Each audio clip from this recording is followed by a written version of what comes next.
విజయవాడ కుర్రోడు సాయి కృష్ణకి సంబంధించిన కేసులో ఎన్టీఆర్ జిల్లా కమిషనర్గా ఉన్నటువంటి రాజశేఖర్ బాబుని టార్గెట్ చేస్తుంది వైసీపీ. నిజానికి ఈ సంఘటనకి రాజశేఖర్ బాబుకి సంబంధం లేదు. ఈ కేసుతో సంబంధం ఉన్నటువంటి సిఐ నాగరాజుని ఆల్రెడీ సస్పెండ్ చేశారు.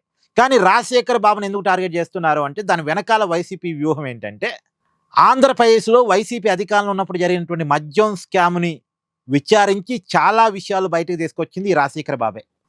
వైసీపీ ప్రధాన నాయకులు, అది మిథున్ రెడ్డి కావచ్చు, చెవిరెడ్డి భాస్కర్ రెడ్డి కావచ్చు, తర్వాత జగన్మోహన్ రెడ్డి గారి ఇంటి మనుషులు ధనుంజయ రెడ్డి కావచ్చు, కృష్ణమోహన్ రెడ్డి కావచ్చు, బాలాజీ గోవిందప్ప కావచ్చు, రాజు కసిరెడ్డి కావచ్చు, వీళ్ళందరినీ లోపలేసింది రాజశేఖర్ బాబే. కాబట్టి రాజశేఖర్ బాబు అంటే జగన్కి కోపం. రాజశేఖర్ బాబుని టార్గెట్ చేయడానికి ఏ ఇష్యూ దొరికిద్దా అని జగన్ వెయిటింగ్. ఇప్పుడు సాయి కృష్ణ ఇష్యూ దొరికింది. ఇది విజయవాడ పరిధిలో ఇది విజయవాడ పరిధిలో జరిగింది కాబట్టి, ఎన్టీఆర్ జిల్లా పరిధిలో జరిగింది కాబట్టి అవకాశం దొరికింది.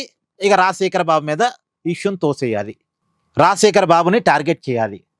ఇది వైసీపీ ప్లాన్. బట్ ఆ మాటకు వచ్చినప్పుడు వైసీపీ హయాంలో జరిగినటువంటి ప్రతి స్కామ్ని జగన్నే బాధ్యుని చేయాలిగా, జగనే సమాధానం చెప్పాలిగా. ఇప్పుడు జగన్ పిఏ తప్పు చేస్తే కూడా అతను జగన్ పిఏ కాదు వైసీపీ పిఏ అని రాసుకుంటారు వాళ్ళ పేపర్లో. వైసీపీ పొలిటికల్ అసిస్టెంట్ అట.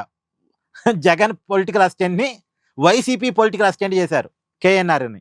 ఎందుకు? ఇతను చేసిన అవినీతి మరకలు జగన్కి ఎక్కడ అంటుతాయో అని. అంటే వైసీపీ నాయకులు అవినీతి మరకను తప్పించుకోవటానికి జగన్ ప్రయత్నం చేస్తాడు. కానీ ఇక్కడ ఏం జరిగినా సరే వాళ్ళ టార్గెట్ అయినటువంటి వ్యక్తికి పూయటానికి ట్రై చేస్తాడు. అంటే ఎంత తెలివి చూడండి. ఏమనాలి ఈ తెలివిని? దొంగ తెలివి అనాలా, అతి తెలివి అనాలా, జనాన్ని నాశనం చేసే తెలివి అనాలా? మీరు కామెంట్ చేయండి. Please do like, share and subscribe this channel.